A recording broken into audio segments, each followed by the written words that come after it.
atau sebanyak 50%. Gugatan ke MK sudah menjadi ritual tetap pilkada. Meski sebelum pesta demokrasi lokal digelar, pasangan calon atau paslon berikrar siap menang dan siap kalah.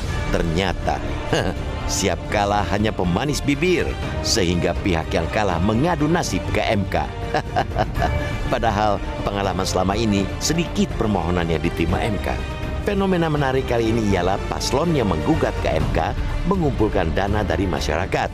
Salah satu yang mengumpulkan dana ialah paslon gubernur, wakil gubernur Kalimantan Selatan, Denny Indrayana Difriadi Darjat. Gerakan donasi serupa juga digalang paslon Stefanus Priaseran Wendelinus Taulin dari Kabupaten Malaka, NTT.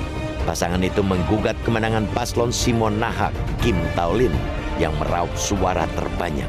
Alasan paslon menggalang donasi ialah pendidikan politik bagi masyarakat bahwa politik itu membutuhkan biaya.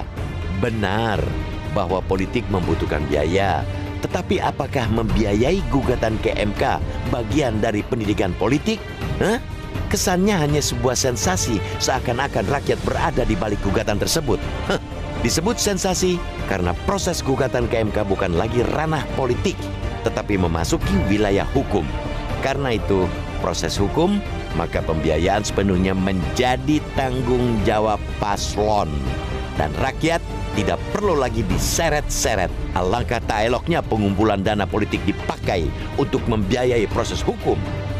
Undang-Undang Nomor 10 Tahun 2016 tentang Pilkada hanya mengatur sumbangan untuk kampanye.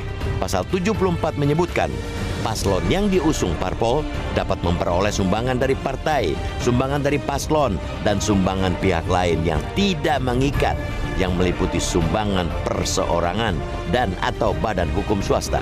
Prinsip utama sumbangan politik ialah transparansi dan akuntabel. Karena itu, pelaporan dana kampanye wajib dilakukan oleh paslon sebagai bentuk tanggung jawab dalam mewujudkan proses pilkada yang transparan.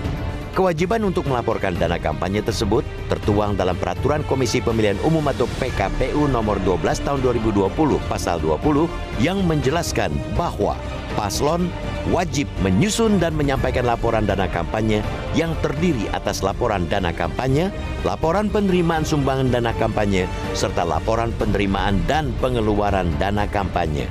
Dana kampanye itu diaudit untuk memenuhi prinsip akuntabilitas.